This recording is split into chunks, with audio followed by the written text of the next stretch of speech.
Hello friends, manufacturing consent అని ఒక communication theory ఉంది. చామ్స్కీ అనే ఒక మహానుభావుడు ప్రపోజ్ చేశాడు. లివింగ్ లెజెండ్ అనుకోండి, ఆఫ్ కోర్స్. దాని ప్రకారం ఏంటంటే, ప్రభుత్వం ఏదైనా పని చేయదలుచుకున్నప్పుడు ప్రజల్లో దాని పట్ల సానుకూల ధోరణి కలిగించడం కోసం మీడియాను వాడుకొని ఒక కన్సెంట్ని క్రియేట్ చేస్తుంది, దాని ద్వారా ప్రచారం చేసి. ఆ థియరీకి ఎక్స్టెన్షన్ అవసరం ఉంది. అదేంటంటే manufacturing debate and managing headlines. అంటే ప్రభుత్వం ఏదైనా విషయాన్ని దాచిపెట్టాలి అనుకున్నప్పుడు వాళ్ళు ఒక డిబేట్ని క్రియేట్ చేయడం, వాళ్ళే లేదా హెడ్లైన్స్ని మేనేజ్ చేయడం. మీరు చూడండి, గత 2 రోజుల నుంచి దాదాపుగా అన్ని పత్రికల హెడ్లైన్లు 2 విషయాలే మాట్లాడుతున్నాయి. ఒకటి ఇండియా వర్సెస్ భారత్ పేరు మార్చడానికి సంబంధించి, రెండోది సనాతన ధర్మానికి సంబంధించి వచ్చిన వివాదం. కానీ వాళ్ళు మాట్లాడుకోవాల్సిన అంశాలు ఏంటి? అదానీ గురించి మనం మాట్లాడుకోవాలి. అదానీ మీద మరొక రిపోర్ట్ వచ్చింది, స్లోగా స్టాక్ మార్కెట్ పడిపోతుంది. కానీ అదానీ నుంచి దృష్టి మరల్చాలి అంటే ఏం చేయాలి? భారత్ అనే ఒక వివాదం సృష్టించాలి, లేదా సనాతన ధర్మం మీద ఉదయనిధి స్టాలిన్ మొట్టమొదటిసారి మాట్లాడినట్టుగా దాని మీద మనం ఎలుగెత్తాలి. నిజానికి ట్రాప్లో పడకూడదు అన్న ఉద్దేశంతోనే ఈ సనాతన ధర్మానికి సంబంధించి ఏ వీడియో చేయాలనుకోలేదు. కానీ వాళ్ళ ప్రధానమంత్రి స్వయంగా మాట్లాడిన తర్వాత అది తప్పకుండా చేయాల్సిన అవసరం ఉంది అనిపించింది. దాంతోపాటుగా వాళ్ళు ఎందుకు చేస్తున్నారో కూడా చెప్పాల్సిన అవసరం ఉంది. బేసిక్గా నిజమైన సమస్యల నుంచి ప్రజల దృష్టి మరల్చడం కోసం మాత్రమే ఇటువంటి వివాదాలు పదే పదే అధికారంలో ఉన్న వాళ్ళు సృష్టిస్తున్నారు. సో దట్ మనమందరము కూడా వాటి వెంటబడి తిరుగుతూ అసలైన విషయాల్ని పట్టించుకోవటం లేదు. ప్రజల గురించి, దేశానికి సంబంధించిన అభివృద్ధి గురించి, నిరుద్యోగం గురించి, పెరుగుతున్న ధరల గురించి దేని గురించి మాట్లాడట్లేదు. రాఖీకి 200 సిలిండర్ తగ్గిస్తే చాలా గొప్ప ప్రయోజనం ఉంటుంది అనుకున్నారు. బట్ జనానికి అర్థమైపోయింది 800 పెంచి 200 తగ్గించడం అనేది గొప్ప విషయం కాదని. దాంతో వాళ్ళకి అర్థమైంది ఏంటంటే, ప్రజల భావోద్వేగాలను రెచ్చగొట్టడం ద్వారా మాత్రమే వాళ్ళని మనం వెనక ర్యాలీ చేయించుకోగలం అనేది చాలా క్లియర్ స్టాండ్. వాళ్ళు దానికోసం వాళ్ళకి ఒక పెద్ద ఐటీ సెల్ ఉంది, ఆ పని చేస్తున్నారు. బట్ అయినప్పటికీ కూడా కొన్ని విషయాలు క్లియర్ చేయాలి కాబట్టి నేను ఇవాళ మాట్లాడబోతున్నాను సనాతన ధర్మం గురించి. ఈ సనాతన ధర్మం మీద దాడిని తిప్పికొట్టాలి అని ప్రధానమంత్రి అన్నారు. తిప్పికొట్టడం మొదలు పెడితే 2000 ఏళ్ల నుంచి జరుగుతూ ఉంది ఈ దాడి. దాన్ని తిప్పికొట్టాలి. ఎందుకంటే సనాతన ధర్మాన్ని వ్యతిరేకించిన వాళ్ళు అది పుట్టినప్పటి నుంచి ఉన్నారు. చరిత్ర, న్యాయశాస్త్రం చదువుకోవటం నుంచి వచ్చిన జ్ఞానం నుంచి నేను మాట్లాడుతున్నాను. వాట్సాప్ యూనివర్సిటీ కాదు, పుక్కిటి పురాణాలు కాదు, వాట్సాప్లో వచ్చే ఫార్వర్డ్స్ నుంచి కాదు. నేను అసలైన చరిత్రని, అసలైన న్యాయశాస్త్రాన్ని చదువుకున్నాను కాబట్టి నాకు అక్కడి నుంచి వచ్చిన జ్ఞానాన్ని మీకు నేను చెప్పబోతున్నాను. క్రీస్తు పూర్వం 1500-1000 సంవత్సరాల మధ్యలో ఇప్పుడు చాలామంది చెప్తున్న వేదిక్ టెక్స్ట్ అని ఏవైతే అంటున్నారో అప్పట్లో వచ్చాయని, అప్పుడే సనాతన ధర్మం అనేది కూడా మొదలైంది అనేది చరిత్రకారులు చెప్తున్నారు. ఈ సనాతన ధర్మమే వర్ణ వ్యవస్థను కూడా ఈ దేశంలో సృష్టించింది. అంటే ఆర్యులు రాకముందు వర్ణ వ్యవస్థ లేదు. ఆర్యులు వచ్చిన తర్వాత, వాళ్ళు స్థిరపడిన తర్వాత అందులో పురోహిత వర్గం ఏదైతే ఉందో వాళ్లే తామందరికంటే గొప్పవాళ్ళు అని చెప్పుకోవటంలో భాగంగా తెచ్చినదే సనాతన ధర్మం. దాని ప్రకారం వర్ణ వ్యవస్థ ఉంటుంది. బ్రాహ్మలు అందరికంటే గొప్పవాళ్ళు, వాళ్ళ తర్వాత క్షత్రియులు, ఆ తర్వాత వర్తకులు, వైశ్యులు, మిగిలిన వాళ్ళంతా శూద్రులు. వీళ్ళు మొదట బ్రాహ్మలకి, ఆ తర్వాత మిగిలిన వాళ్ళకి దాస్యులుగా మాత్రమే ఉండాలి. వాళ్ళకి అసలు ఆస్తిని కూడా కలిగి ఉండే హక్కు ఉండకూడదు. ఇది ప్రధానంగా సనాతన ధర్మం బోధించింది. దాంతోపాటుగా స్త్రీలకు ఏ హక్కులు ఉండకూడదు. స్త్రీలు చాలా నీచులైన మనుషులు. అట్లాగే అంటరాని అనే ఒక వర్గాన్ని సృష్టించి వాళ్ళు ఇంకా నీచులైన మనుషులు. వాళ్ళు అసలు చెప్పులు వేసుకుని నడవకూడదు. వాళ్ళు నడుస్తున్నప్పుడు వాళ్ళకి ముడ్డికి చీపురు కట్టుకోవాలి. వాళ్ళ అడుగుజాడలు చెరపడం కోసం మూతికి ముంత కట్టుకోవాలి. ఇవన్నీ కూడా తీసుకొచ్చింది సనాతనమే. ఈ సనాతనం ప్రజల పట్ల క్లియర్ వివక్ష కలిగి ఉంది. న్యాచురల్గానే అన్యాయాన్ని ప్రశ్నించడం అనేది అప్పటి నుంచి ఇప్పటిదాకా ఉంది. అప్పుడే నిజానికి దీన్ని వ్యతిరేకించడం కూడా ప్రారంభమైంది. అందులో భాగంగా వచ్చిందే శ్రమణక సాంప్రదాయం. అందులో వచ్చిన వాళ్ళే చార్వాకులు, సాంఖ్యులు, లోకాయతులు. దాని నుంచి వచ్చిందే బౌద్ధం. బౌద్ధం ప్రధానంగా సనాతన ధర్మాన్ని వ్యతిరేకించింది. మనుషుల పట్ల వివక్ష ఉండకూడదు. అట్లాగే సనాతన ధర్మం మరొకటి కూడా చెప్పిందండి. వాళ్ళు జీవహింసను ప్రోత్సహించారు. యాగాలు చేయాలి, పశువులను బలివ్వాలి. అందుకోసమే బౌద్ధం జీవహింసను కూడా వ్యతిరేకించింది. నిజానికి సనాతన ధర్మం అనేది ఒక ధర్మంగా ఒక పెరిఫరీలో ఉంది, కానీ అదొక ప్రధానమైన మతంగా లేదు. లేకపోవటానికి కారణం కూడా ఏంటంటే, భారతదేశం బహుళత్వానికి సంబంధించిన దేశం. ఇక్కడ అనేక ప్రదేశాల్లో అనేక రకాల పూజలు, అనేక రకాల వ్యక్తీకరణలు ఉన్నాయి. ఎందుకంటే ప్రతి మనిషి ప్రపంచంలో తమకు తెలియని అతీత శక్తుల్ని పూజించడం, ప్రకృతి శక్తులను పూజించడం అనేది ఉంది. వాటికే వాళ్ళు దేవుడు అనే పేరు పెట్టుకున్నారు. అది ఒక్కొక్క చోట ఒక్కొక్కలాగా ఉంది. భారతదేశం లాంటి చోట చాలా ఎక్కువ ఉంది. అందుకోసమే వాళ్ళ మనకు ముక్కోటి దేవతలు కూడా ఉన్నారు. కాబట్టి కాబట్టి ఇది ఒక ఏకరూప మతంగా ఎప్పుడూ లేదు. ఒక ఇస్లాం లాగానో క్రిస్టియానిటీ లాగానో ఒకే దేవుడు ఒకే గ్రంథం ఉన్న మతం కాదు. ఇక్కడ అనేక మంది దేవుళ్ళు అనేక గ్రంథాలు ఉన్న మతం. అయితే ఇది మతం కానే కాదు. అప్పటికి బౌద్ధం వచ్చే నాటికి హిందూ మతం అనేది లేదు. ఉన్నది కేవలం సనాతన ధర్మం మాత్రమే. ఈ సనాతన ధర్మాన్ని వ్యతిరేకిస్తూ వచ్చిన బౌద్ధాన్ని రాజులు తలకెత్తుకుని రాజులందరూ బౌద్ధం వైపు ప్రయాణించడం మొదలుపెట్టిన తర్వాత అప్పుడు సనాతన ధర్మం ఒక మతంగా ఏర్పడటం మొదలైంది. అప్పుడు కూడా దాన్ని హిందూ మతం అని అంటారని నేను అనుకోవట్లేదు. అప్పుడు కూడా సనాతన మతం అనేవాళ్ళు. హిందూ మతం అనేది చాలా లేటర్ పీరియడ్లో వచ్చిన మాట. అసలు హిందూ అనే మాటకు మతానికి సంబంధం లేదు. హిందూ అనేది సింధుకు సంబంధించింది. సింధు నాగరికతను పలకటం రాక హిందూ నాగరికత అనడం వల్ల వచ్చిన సమస్య, కానీ హిందూ నాగరికతకు హిందూ మతానికి ఏ సంబంధం లేదు. ఇకపోతే బౌద్ధం ఎప్పుడైతే ప్రధానమైన మతంగా ఫస్ట్ మతం చెప్పాలంటే భారతదేశంలో బౌద్ధమే. ఆ మతాన్ని రాజులందరూ స్వీకరించడం మొదలుపెట్టిన తర్వాత బ్రాహ్మణాధిక్యం ఎక్కడ పోతుందో అనుకున్న వాళ్ళు, ముఖ్యంగా వర్ణ వివక్ష వల్ల లాభం పొందుతున్న వాళ్ళు దానికి కౌంటర్ రివల్యూషన్ అంటారు. అంబేద్కర్ రాశారు ఈ మాట. బౌద్ధం రివల్యూషన్ అయితే హిందూ మతం కౌంటర్ రివల్యూషన్గా వచ్చిందని. ఆ తర్వాత కాలంలో బ్రాహ్మలే రాజులుగా మారటం అనే ఒక ప్రక్రియ మొదలైంది. శృంగవంశం ప్రధానంగా బ్రాహ్మణ రాజులకు సంబంధించింది. ముఖ్యంగా శృంగవంశంలో రాజుగా ఉన్న పుష్యమిత్రుడు బౌద్ధుల మీద చేసిన అరాచకాలు అన్నీ ఇన్ని కావు. బౌద్ధ ఆరామాల మీద దాడి చేయటం, బౌద్ధుల్ని చంపివేయటము, బౌద్ధుల తలకు వెలలు కట్టడం, అంటే బౌద్ధుడి తలను తీసుకొస్తే నేను ఇంత బహుమానం ఇస్తానని ప్రకటించినట్టుగా కూడా మనకు శాసనాలు కూడా ఉన్నాయి. సో శృంగవంశుడు చేసిన పని ఏంటంటే బౌద్ధాన్ని నిర్మూలించి హిందూ మతాన్ని పైకి తీసుకురావటం. ఎందుకు? వాళ్ళు బ్రాహ్మణ రాజులు. ఈ హిందూ మతంలో అత్యధిక లాభం ఎవరికి ఉంటుంది? కేవలం బ్రాహ్మలకే ఉంటుంది. వాళ్ళే జ్ఞానం అంతా తమ గుప్పిట్లో పెట్టుకొని శూద్రులు చదువుకోకూడదు, చదువుకుంటే వాళ్ళ నాలుక కోసేయాలి, వేదం వింటే లేదా జ్ఞానం వింటే వాళ్ళ చెవుల్లో సీసం పోయాలి దగ్గర నుంచి వాళ్ళు పెట్టని అరాచకమైన శిక్షలు లేవు. సో అవన్నీ నిజానికి వాళ్ళ అమలు కూడా చేశారు, ఊరికే పెట్టారనుకోవటానికి కూడా లేదు. వాళ్ళ ఆధిపత్యం కోసం వాళ్ళు సనాతన మతాన్ని ముందుకు తీసుకొచ్చారు. అదే ఆ తర్వాత కాలంలో హిందూ మతంగా మారింది. నిజానికి సనాతన మతం ప్రధాన మతంగా మారుతున్నప్పుడు కూడా భారతదేశంలో ఇది ఒక్క మతంగా లేదు. అప్పటికి శైవులు వైష్ణవులు విపరీతంగా కొట్లాడుకుంటున్నారు, ఒకళ్ళొకళ్ళు చంపుకుంటున్నారు. శైవం గొప్పదని ఒకళ్ళు, వైష్ణవం గొప్పదని ఒకళ్ళు. ఇదంతా కూడా తర్వాత క్రీస్తు శకం 6వ శతాబ్దం దాకా ఇది కొనసాగింది. శంకరాచార్యుడు ఈ ఇద్దరి మధ్య సయోధ్యను కుదిర్చి ఇది ఒక మతంగా ఏర్పరిచే ప్రయత్నం చేశారు. బట్ అప్పటికి కూడా ఇది ఒక లూజ్లీ ఏర్పడిన వ్యవస్థ మాత్రమే. మళ్ళీ చెప్తున్నాను, భారతదేశం మొత్తం భిన్న సంస్కృతుల సమ్మేళనం. హిందూ మతం అని ఏదైతే అనుకుంటున్నామో అది అన్ని చోట్ల ఒకలాగా ఉండదు. నార్త్లో దాన్ని చూసే పద్ధతి వేరు, సౌత్లో దాన్ని చూసే పద్ధతి వేరు. సౌత్లో అసలు ఆ మతమే లేదు. తర్వాతి కాలంలో అది వ్యాప్తి చెందింది. ముఖ్యంగా శంకరాచార్యుడు కేరళ నుంచి రావటం అనేది, శంకరాచార్యుడు ఆ మతం వైపు మొగ్గటంతో అది దక్షిణాదికి వచ్చింది. అప్పటిదాకా అసలు దక్షిణాదిలో ఆ మతం ఉనికే లేదు. సనాతన మతం లేదా తర్వాతి హిందూ మతం కూడా. అప్పటి నుంచి కూడా హిందూ మతం అనేది ఒక మొనోథిజంగా, అంటే ఒకే దేవుడు ఒకే గ్రంథంగా ఏర్పడే అవకాశం లేని ఒక మతంగానే ఉండిపోయింది బహుళత్వం వల్ల.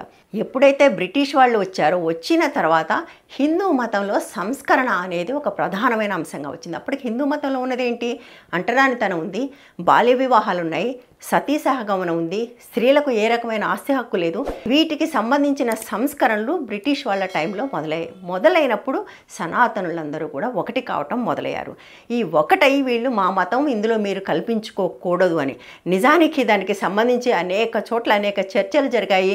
ఆ చర్చలని చూస్తే చాలా ఆసక్తికరంగా ఉంటుంది. వేశ్యావృత్తి నిర్మూలనకు సంబంధించిన బిల్లు వచ్చినప్పుడు సనాతనవాదులు దాన్ని వ్యతిరేకించారు. దేవదాసి వ్యవస్థ అనేది దేవుడికి సంబంధించింది, దీన్ని మనం ముట్టుకోకూడదు, ఇది సనాతన ధర్మానికి వ్యతిరేకము, దాన్ని తీసేయటం అన్నప్పుడు ముత్తులక్ష్మి ఆమె లేచి నిలబడి ఆమె ఏం చెప్పిందంటే, ఇదంత గొప్పదైతే మీ ఇంటి ఆడవాళ్ళని దేవదాసీలుగా మార్చుకోండి ఆమె చెప్పిన తర్వాత మాత్రమే ఆ చట్టం పాస్ అయింది. సో ఈ సనాతనవాదులు మొదటి నుంచి కూడా ఏ రకమైన సంస్కరణ వచ్చినా కూడా హిందూ మతంలో దాన్ని వ్యతిరేకిస్తూ వచ్చారు. ఈ సంస్కరణలన్నీ ఎవరి కోసం వస్తున్నాయి? హిందూ మతంలో ఉన్న 80% మందికి సంబంధించి. సో హిందూ మతంలో అతి కొద్ది గుప్పెడు మంది మాత్రమే సనాతనాన్ని పట్టుకుని ఉన్నారు. మెజారిటీ పీపుల్ సంస్కరణ వైపు వెళ్ళారు. అట్లాగే మీకు 1950లకు వస్తే మనకు స్వాతంత్రం వచ్చింది, రాజ్యాంగం ఏర్పాటు చేసుకున్న తర్వాత ఇప్పుడు యూసీసీ అని ఏదైతే అంటున్నామో అది ఎందుకు ఆదేశిక సూత్రాల్లోకి వెళ్ళింది కూడా తెలుసుకోవటం ఈ సందర్భంగా అవసరం. నిజానికి యూసీసీ ఈ దేశానికి అవసరం. బట్ దానికి ముందు రాజ్యాంగ సభలో జరిగిన చర్చలన్నీ చదివితే అర్థమవుతుంది. మొదట మతాల్లో ఏకరూపత తీసుకురావటం ముఖ్యం. హిందూ మతమే తీసుకుంటే అనేక రకాల విధానాలు ఉన్నాయి. మనం ఒక మతంలోనే ఏకరూపత తీసుకురాకుండా అన్ని మతాల్లో ఏకరూపత తీసుకురావటం సాధ్యం కాదు. కాబట్టి మొదట హిందూ మతంలో ఏకరూపత తీసుకురావటం కోసం ఒక చట్టం చేద్దాం అని అనుకున్నారు. క్రిస్టియానిటీకి సంబంధించి అప్పటికే ఒక చట్టం ఉంది, బ్రిటిష్ వాళ్ళ వల్ల లేనిది హిందువులకు ముస్లింలకు మాత్రమే. సో ఆ చట్టమే 1950లో వచ్చిన Hindu code bill. Hindu code bill వచ్చినప్పుడు కూడా ఈ సనాతనవాదులు దీన్ని తీవ్రంగా వ్యతిరేకించారు. సనాతనవాదులు అంటే ఇప్పుడు అధికారంలో ఉన్న పార్టీకి సంబంధించిన మాతృ సంస్థ కాదు. వాళ్ళకి అసలు ఏ సంబంధం లేదు. వాళ్ళు స్వాతంత్ర పోరాటంలో పాల్గొనలేదు, రాజ్యాంగ సభలో పాల్గొనలేదు, ఈ చర్చల్లో పాల్గొనలేదు. వాళ్ళు ఎంతసేపటికి బ్రిటిష్ వాళ్ళ వెనక తిరుగుతూ ఉన్నారు లేదా హిందుస్థాన్ అంటూ మాట్లాడుతున్నారు. వాళ్ళు మత సంస్కరణకు సంబంధించి ఏమీ చెయ్యలేదు. సో సనాతనవాదులు ఎవరైతే ఉన్నారో వాళ్ళు కూడా స్వాతంత్ర పోరాటంలో ఉన్నవాళ్లే. వాళ్ళు పట్టుబట్టారు ఇది హిందూ మతానికి వ్యతిరేకమని. హిందూ కోడ్ బిల్ ఏం చెప్పింది? బహుభార్యాత్వం తప్పు అన్నది హిందువుల్లో. ఇంకొకటి స్త్రీలకు ఆస్తి హక్కు కావాలి అన్నది. అట్లాగే స్త్రీలకు డైవోర్సు, అడాప్షను, వీటన్నిటికీ సంబంధించిన చట్టం అది. దీన్ని తీవ్రంగా వ్యతిరేకించడం వల్లనే అప్పుడు అంబేద్కర్ కూడా రాజీనామా చేయాల్సి వచ్చింది. సో అంటే అర్థం ఏంటి? హిందూ మతంలో సనాతనవాదము, సంస్కరణవాదము మొదటి నుంచి ఉన్నాయి. ఎప్పటి నుంచి? 2,500 సంవత్సరాల నుంచి ఉన్నాయి. ఎప్పుడు సనాతన ధర్మం ప్రారంభమైందో అప్పుడే సంస్కరణవాదం కూడా ప్రారంభమైంది. ఎందుకు అంటే సంస్కరణవాదం 80% మంది ప్రజలకు సంబంధించింది. ఇవాళ సనాతన ధర్మం ఏంటి అని అర్థం చేసుకుంటే ఈ దేశంలో ఉన్న 80% మంది హిందువులు దాన్ని అంగీకరించరు. ఇవాళ గుడ్డిగా వాట్సాప్ని నమ్మి దీన్ని సనాతన ధర్మాన్ని ఖండించిన వాళ్ళని చంపేసేయాలి అనే లాంటి పెద్ద మాటలు మాట్లాడుతున్న వాళ్ళకు అర్థమవుతుందా? ఆ ధర్మం కానీ వస్తే ఇవాళ బ్రాహ్మణులు కాకుండా వేరే వాళ్ళు చదువుకోవటానికి అవకాశం లేదు, చదువుకోకూడదు. సనాతన ధర్మం ప్రకారం నువ్వు గొల్లవాడు అయితే గొడ్లే కాసుకోవాలి, కుమ్మరివాడు అయితే కొండలే చేయాలి, చాకలివాడు అయితే బట్టలు ఉతకాలి, నీ కుల వృత్తి మాత్రమే చేసుకోవాలి. మీరు చూడండి, మొన్న చెనజీయర్ కూడా చెప్పాడు ఈ మాట. కులాలు ఉండాలి, కుల వృత్తులు చేసుకోవాలి. కులాలు ఉండి కుల వృత్తులు చేసుకున్నప్పుడు సంపద, ఉద్యోగాలు మాత్రం పై వాళ్ళకే పోవాలి. సనాతన ధర్మమే పాటిస్తే ఇవాళ శూద్రులు ఎవరు డాక్టర్లు కాకూడదు, శూద్రులు ఎవరు ఇంజనీర్లు కాకూడదు, శూద్రులు ఎవరు కూడా వాళ్ళ కుల వృత్తి కాకుండా ఇంకేమీ చేయకూడదు. ఇది ఈ దేశంలో 80% మంది హిందువులకు సమ్మతం కాదు. 20% మంది కూడా ఎవరు? పురోహిత వర్గము లేదా బ్రాహ్మణ వర్గము దీన్ని నమ్మేవాళ్ళు. బ్రాహ్మణులందరూ కాదు, నేను బ్రాహ్మణులు అని చెప్పట్లేదు. అంటే అటువంటి దానివల్ల ఎవరైతే ఎవరికైతే ఉపయోగం ఉందో వాళ్ళ కోసం. మీరు చూడండి, స్వాతంత్రం వచ్చిన తర్వాత కూడా మీకు మొత్తం ఉద్యోగాలు, గవర్నమెంట్ ఉద్యోగాలు, సివిల్ సర్వీసెస్ అన్నీ ఏ కులానికి పోయాయి? ఎందుకంటే వేరే వాళ్లకు చదువు అందకుండా చేశారు. కాబట్టి చదువు అందటం మొదలైన తర్వాత వీళ్ళందరూ పైకొస్తున్నప్పుడు సనాతనవాదులకు చాలా కష్టంగా ఉంటుంది. నేను ఈ మాట చెప్తే ఆశ్చర్యంగా ఉంటుంది, కానీ ఇప్పటికీ అగ్రహారాలు ఉండాలి అని నమ్మే బ్రాహ్మణులు చాలామంది ఉన్నారు ఈ దేశంలో. ఎందుకో హైదరాబాద్ చుట్టుపక్కలే బ్రాహ్మణులు తప్ప వేరే వాళ్ళు ఉండకూడని స్థలాలు ఉన్నాయి. అగ్రహారాలు ఎప్పుడో ఉన్నాయని అనుకోవటానికి ఈరోజు ఇవాళకు కూడా ఉన్నాయి. అక్కడ బ్రాహ్మణులకు తప్ప వేరే వాళ్లకు ప్లాట్లు కూడా అమ్మరు. అంటే వాళ్ళు ఒక ప్రత్యేకమైన వర్గంగా వాళ్ళు ఉండాలి అని అనుకుంటున్నారు. దాన్ని సమర్థించే వాళ్ళు కూడా పెరుగుతున్నారు. ఎవరు సమర్థిస్తున్నారు?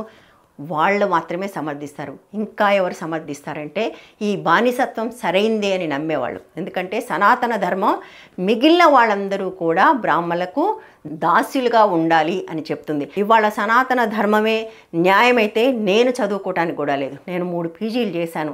ఇక్కడ వింటున్న వాళ్ళలో అనేక మంది ఇంజనీర్లు అయి ఉంటారు, డాక్టర్లు అయి ఉంటారు, ఇంకేమైనా అయి ఉంటారు, జీవితంలో సాఫ్ట్వేర్ ఇంజనీర్లుగా పనిచేస్తున్నారు. మీరు ఈ ధర్మాన్ని నమ్మితే మీరు ఇవన్నీ అవ్వటానికి వీలేదు. నిజానికి చాలా ఆసక్తికరంగా సనాతన ధర్మం ప్రకారం ప్రధానమంత్రి మోదీ కూడా ప్రధానమంత్రి అయ్యే అవకాశం లేదు. ఎందుకంటే ఆయన బ్రాహ్మడు కాదు, క్షత్రియుడు కాదు. బ్రాహ్మణులకు క్షత్రియులకు తప్ప ఇతరులకు రాజ్యాధికారం చేపట్టే హక్కు లేదు అనేది సనాతన ధర్మం చాలా క్లియర్గా చెప్తుంది.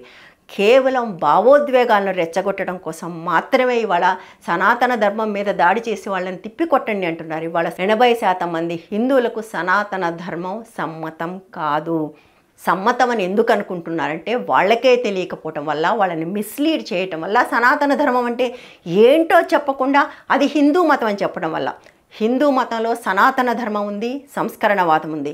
సంస్కరణవాదం సామాజిక న్యాయం వైపు నిలబడింది. వాళ్ళు వీళ్ళు ఒకే దేవుణ్ణి పూజించారు, కానీ వాళ్ళు వీళ్ళు చెప్తున్న దానికి భేదం ఏంటంటే వాళ్ళు మనుషుల పట్ల వివక్ష ఉండాలి అని చెప్తే సంస్కరణవాదులు మనుషుల పట్ల వివక్ష ఉండకూడదు, పుట్టుకతోనే మనుషుల పట్ల అసమానత చూపించకూడదు, వివక్ష చూపించకూడదు, దీన్ని వ్యతిరేకించాలి అనేవాళ్ళు సంస్కరణవాదులు. మనం చెప్పుకునే అనేక సంస్కరణవాదులు, వితంతు వివాహాల కోసం పోరాడిన వీరేశలింగం గారి దగ్గర నుంచి మొదలు పెడితే అనేక మంది సంస్కరణవాదులు సనాతన ధర్మాన్ని వ్యతిరేకించారు. ఇవాళ కూడా మనం దేశంలో సామాజిక న్యాయం కావాలంటే రాజ్యాంగం ఏదైతే చెప్పిందో, రాజ్యాంగం మీద నమ్మకం ఉంటే, ఎందుకంటే ఇవాళ అధికారంలోకి వచ్చిన ప్రతి పార్టీ రాజ్యాంగాన్ని అమలు చేసి తీరాలి. రాజ్యాంగం సనాతన ధర్మానికి వ్యతిరేకం. The very foundation of constitution is against సనాతన ధర్మ. మనం అది గుర్తుంచుకోవాలి. అది మనుషులని విభజించి వివక్షకి గురి చేస్తుంది. రాజ్యాంగం మనుషులందరూ సమానమే అని చెప్తుంది. రాజ్యాంగం రాసిన వాళ్ళలో కూడా చాలామంది హిందూ మతంలో ఉన్నవాళ్ళే. వాళ్ళు సంస్కరణవాదులు, సనాతనవాదులు కాదు. ఇవాళ సనాతనవాదాన్ని నమ్మటం అంటే భారతదేశాన్ని మళ్ళీ చీకటి యుగంలోకి తీసుకువెళ్ళటం. ఇవాళ అది నమ్మాలి అని ఎవరైతే చెప్తున్నారో, ప్రధానమంత్రితో మొదలుపెట్టి అనేక మంది, వాళ్ళు ఇప్పటిదాకా రాజ్యాంగం ఏ ప్రివిలేజెస్ ఇచ్చిందో, ఏ సంస్కరణవాదం వల్ల వాళ్ళకి ఈ ప్రివిలేజెస్ కలిగాయో అవన్నీ కోల్పోవలసి ఉంటుంది. కానీ వాళ్ళకి అది పట్టదు. ఊరికే ఇలా మాటలతోటి మనుషుల్ని విభజించడం అనేది జరుగుతుంది. దాని నుంచి ఓట్లు పిండుకోవటం కోసం మాత్రమే చేస్తున్నారు. మరొక ఆసక్తికరమైన అంశం ఏంటంటే, ఉదయనిధి స్టాలిన్ అసలు ఏ సందర్భంగా ఈ వ్యాఖ్య చేశాడో తెలుసుకోవడం కూడా ఇంపార్టెంట్. ఎందుకంటే అక్కడ ఒక పుస్తకం రిలీజ్ చేశారు. ఆ పుస్తకం ఏంటంటే RSS role in liberation movement, అంటే స్వాతంత్ర పోరాటంలో ఆర్ఎస్ఎస్ పాత్ర ఏంటి అని. దానికి సంబంధించి వాళ్ళు మొదటి పేజీలో ఒక మనిషి బూట్లు నాకుతున్న ఫోటో వేశారు. అదెవరో మనకు తెలుసు. దేశం స్వాతంత్రం కోసం నానా కష్టాలు పడుతూ ఉంటే దానిలో పాల్గొనకుండా బ్రిటిష్ వాళ్ళ బూట్లు నాకింది ఎవరో అందరికీ తెలుసు. రెండోది గాంధీ హత్యకు సంబంధించిన ఫోటో. గాంధీని హత్య చేసింది ఎవరో కూడా వాళ్ళు తెలుసు. మూడో పేజీలో ఉదయనిధి స్టాలిన్ 3 గుండు సున్నాలు గీశాడు. ఇది ఆ పుస్తకం. నిజానికి మాట్లాడాల్సింది ఆ పుస్తకం గురించి. కానీ వాళ్ళు చాలా తెలివిగా ఏం చేశారంటే, స్వాతంత్ర సమరంలో ఆర్ఎస్ఎస్ పాత్ర గురించి కాకుండా ఆయన సనాతన ధర్మం గురించి అన్న వ్యాఖ్య గురించి మాట్లాడి దాన్ని తెలివిగా పక్కకు మళ్లించారు. దీనివల్ల ఒక దెబ్బకు 2 పిట్టలు. ఒకటి, స్వాతంత్ర సమరంలో ఆర్ఎస్ఎస్ పాత్ర గురించి మాట్లాడట్లేదు. రెండోది, ఇంకా పెద్దది, బిగ్గర్ పిక్చర్, అదానీ గురించి మాట్లాడకుండా కూడా చేయగలిగారు. సో ఇది ఇవాళ ప్రధానమంత్రి ఈ దాడిని తిప్పి కొట్టండి అనడం వెనుక ఉన్న పరమార్థం. మనం ఈ ట్రాప్లో పడతామా అన్నది మనం నిర్ణయించుకోవాలి. ఇప్పటిదాకా మీరు ఛానల్ని సబ్స్క్రైబ్ చేయకపోతే ఛానల్ని సబ్స్క్రైబ్ చేయండి. ఇండిపెండెంట్గా చేస్తున్న ఈ విశ్లేషణలు ముందుకు కొనసాగడానికి మాకు మీ సపోర్ట్ కూడా అవసరం. మెంబర్స్గా కూడా జాయిన్ అవ్వండి. Thank you.